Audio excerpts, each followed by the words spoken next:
And good evening. Thanks for joining us on this Sunday. I'm Tom Yamas, and we begin tonight with the race for the White House and a major development involving Donald Trump's taxes. The New York Times obtaining documents that reveal Trump claimed a loss of more than $900 million in 1995, potentially setting up years without paying federal income tax. Hillary Clinton has made Trump's taxes, which the candidate refuses to release, citing an IRS audit, a centerpiece of her campaign attacks. And as Trump supporters defend what they say is the candidate's genius, the Clinton campaign is hitting Trump hard with the crucial second presidential debate 1 week from tonight.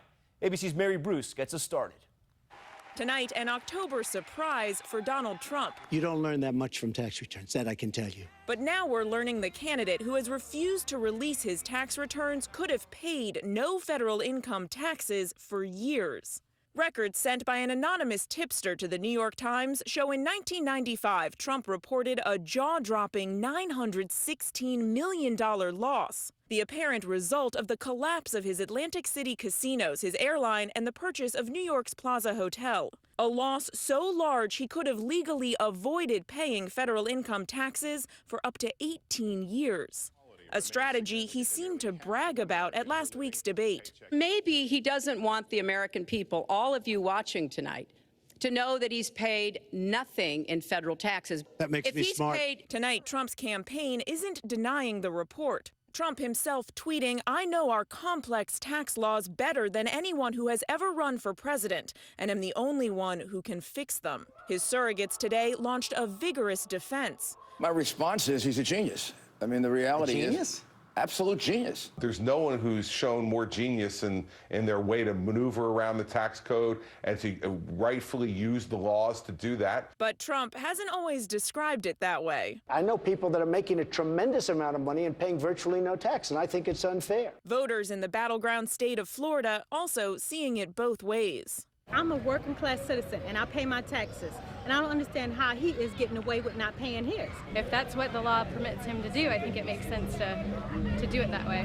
Clinton's campaign is pouncing on the new report, saying it reveals the colossal nature of his past business failures. And now that the gig is up, why doesn't he go ahead and release his returns to show us all how smart he really is? Bottom line, experts we talked with say Trump didn't do anything illegal, but the magnitude of that nearly $1 billion loss is raising questions. And without his tax returns, we don't know how Trump accounted for that huge write-off. Tom? No doubt a major headline tonight. All right, Mary, thank you. And as Trump fends off tax questions, the candidate is also facing a huge test at the second presidential debate. Our new ABC News Washington Post poll showing 53% say Hillary Clinton won the first match, with only 18% calling Trump the victor, the second widest margin ABC News has ever recorded.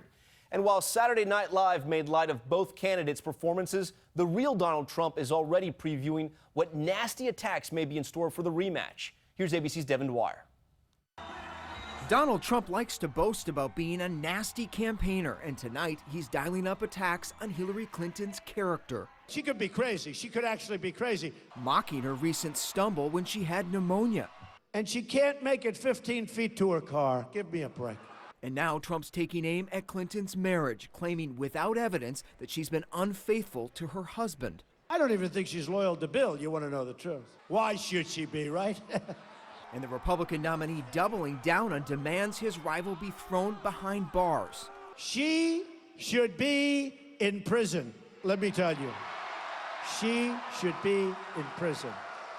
The Clinton campaign calls Trump's new approach particularly unhinged. I don't actually think it's well-considered, thought-through strategy by the Trump campaign. I think it's an impulsive move by the candidate. But will it work with swing voters Trump needs to reach in the next debate? On SNL, his first debate performance was mocked as a dud. This man is clearly unfit to be commander-in-chief. Wrong. He is a bully. Shut up. He started the birther movement. You did.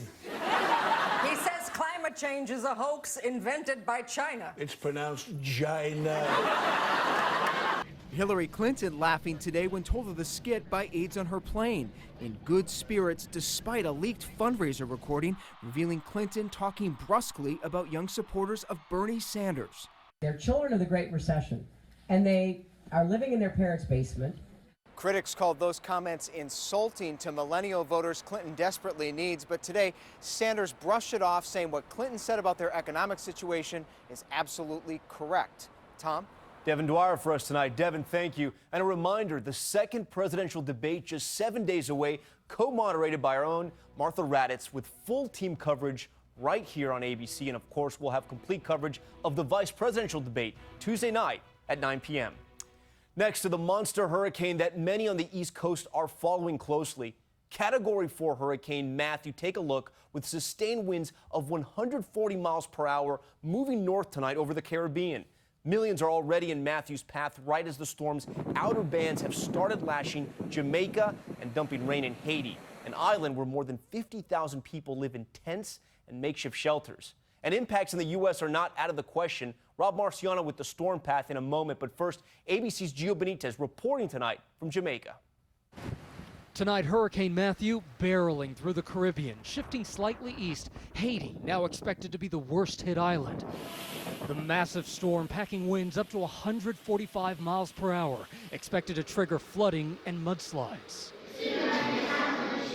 This orphanage 2 hours outside of Port-au-Prince, boarding up, bracing for the worst. You can definitely tell that it's coming. Heavy rain triggering flooding in Colombia. Rough surf snarling drivers in the Dominican Republic. And here in Jamaica, they are battening down the hatches and stockpiling supplies. The first band started rolling in just half an hour ago, and just look, already we've got some serious flooding here. The monster storm already deadly, killing a 16-year-old on the island of St. Vincent as it slowly marches north, gaining strength.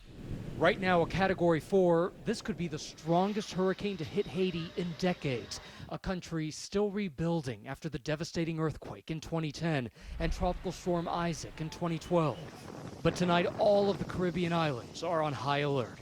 And from here in Jamaica all the way to the Bahamas, the State Department is now urging all Americans here to get out now before Matthew hits, saying there is limited time for a safe departure. Tom?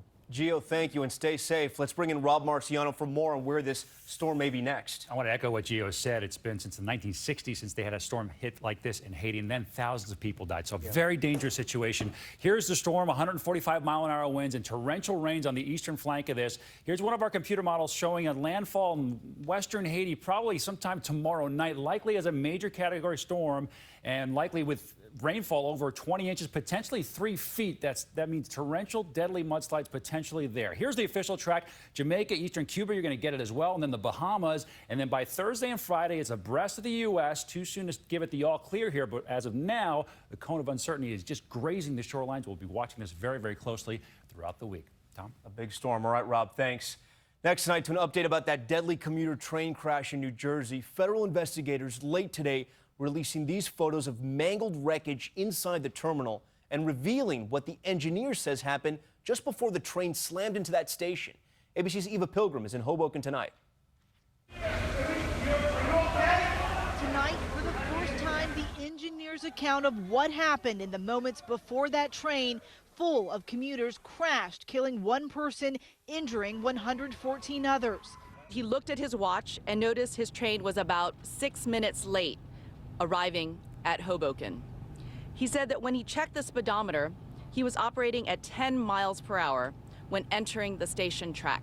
Thomas Gallagher, the 48-year-old engineer, says he has no memory of the accident, only waking up on the floor of the cab. Another setback in the search for answers. This event recorder recovered from the back of the train wasn't working. We want to get in and get the exact speed of the train. New Jersey Transit had been under investigation by the Federal Railroad Administration for the past 5 years, finding 183 safety violations, some related to employee drug and alcohol use, and almost $5 million in damage to tracks and equipment. The train is required by law to have a working front event recorder, so investigators are hopeful that front car will have some much needed answers once they are able to get in there. Tom? Eva Pilgrim. Eva, thank you. Next to the potential cyber threat that may cast a shadow over the upcoming election, will your vote count in November? ABC senior justice correspondent Pierre Thomas with the new warnings tonight. Homeland Security Secretary Jay Johnson acknowledging tonight that election officials in 21 states have requested help in blocking cyber attacks. Sources tell ABC News that investigators believe that the hacking has been tied to the highest levels of the Russian government. We are doing an awful lot of work through our counterintelligence investigators to understand just what mischief is Russia up to in connection with our election. Concerns mounting after ABC News first reported this week that hackers believed to be tied to Russia had targeted the voter registration computers of at least 20 states. If we retaliate against Russia with a cyber attack of some sort, we could get into a spiral that would be a cyber war. ABC News has learned that in 4 cases, hackers actually got inside those voter registration databases and likely copied information about thousands of voters. Potentially, the presidential election could be manipulated by an outside threat. I never thought I would live to see that day. While there's no evidence that the hackers changed voter rolls, that is a concern going forward. Imagine a situation where there's a question about the eligibility of thousands of voters in a battleground state because of a hack. Tom? Pierre, thank you. Next to a new arrest in an alleged murder-for-hire plot in Florida. The suspect in court today facing a murder charge for her role in the shooting of a Florida State professor. ABC's Marcy Gonzalez with what police are saying tonight.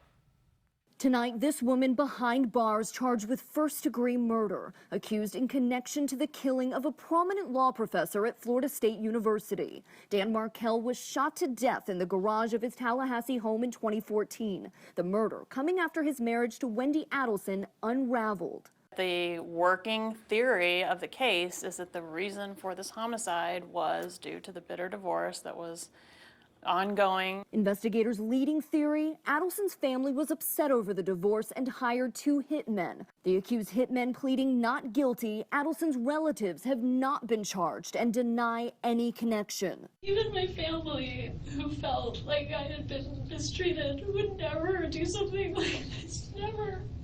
But police allege that Catherine Magbanua, arrested Saturday, is the link between the Adelson family and the alleged hitmen. Investigators claiming in this affidavit that she had past romantic relationships with one of the accused hitmen, as well as Adelson's brother, Charlie. The family telling ABC News Magbanua was an employee. Police also claim the accused hitman's first call after the murder was to Magbanua. Her attorney telling us she has no prior convictions and their priority is getting her out on bond. While tonight, police aren't saying whether there could still be more arrests.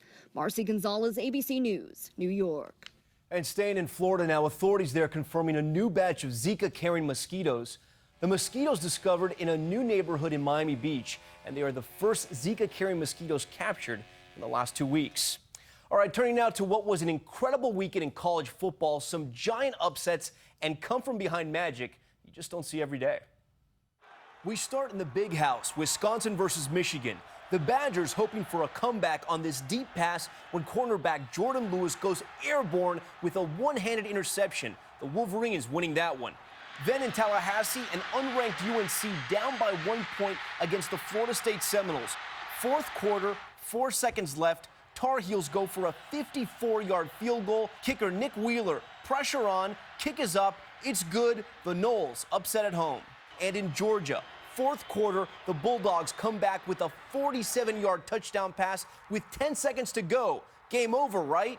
Wrong. Last play of the game, Tennessee's Josh Dobbs launches a Hail Mary into the end zone. Receiver Juwan Jennings jumps for it, brings it down. Head coach Butch Jones, overcome with emotion, taking a knee on the field. Like us, he just couldn't believe it. And our condolences to our colleague Amy Robach, who was in Georgia for that game, a Bulldogs fan. That was a tough one to watch. Still ahead on World News Tonight this Sunday, the shocking moments caught on camera just as the school bus full of young children lands in a ditch. That crash amping up the seatbelt debate tonight. And the frantic search for a missing toddler. The little boy disappeared in a cornfield, nearly impossible to spot. We have the late developments. ABC World News Tonight, brought to you by Liberty Mutual Insurance. You owned your car for 4 years. You named it Brad. You loved Brad. And then you totaled him. You two had been through everything together. 2 boyfriends, 3 jobs. You're like, nothing can replace Brad. Then Liberty Mutual calls. and you